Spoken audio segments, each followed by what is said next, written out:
स्फुरत्सहस्रारशिखातितीव्रम् सुदर्शनं भास्करकोटितुल्यं सुरद्विषां प्राणविनाशि विष्णोः चक्रं सदाहं शरणं प्रपद्ये।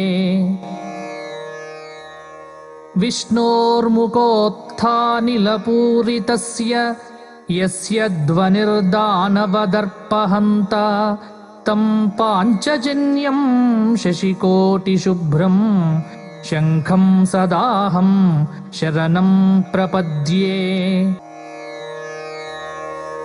हिरण्मयीं मेरुसमानसारां कौमोदकीं दैत्यकुलैकहन्त्रीं वैकुण्ठवामाग्रकराभिमृष्टां गदां सदाहं शरणं प्रपद्ये।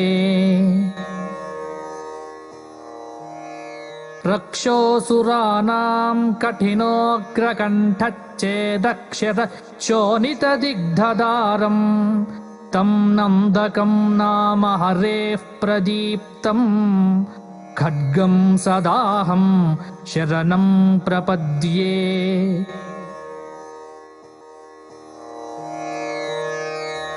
यज्ञानिनादश्रवणात्सुराणां चेतांसि निर्मुक्त भयानि सद्यः भवन्ति दैत्याशनिबाणवर्षी शाङ्गं सदाहं शरणं प्रपद्ये।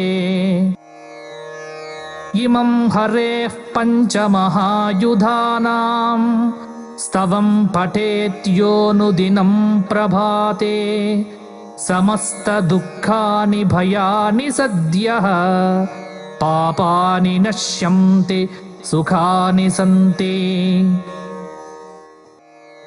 वने रणे शत्रुजलाग्निमध्ये यदृच्छयापत्सु महाभयेषु इदं पठन् स्तोत्रमनाकुलात्मा सुखी भवेत् तत्कृतसर्वरक्षः। सशङ्खचक्रं सगदाशिशाङ्गं पीताम्बरं कौत्सुभवत्सचिह्नं श्रिया समेतोज्ज्वलशोभिताङ्गं विष्णुं सदाहं शरणं प्रपद्ये। जले रक्षतु वाराहः स्थले रक्षतु वामनः अटव्यां नारसिंहश्च सर्वतः पातु केशवः।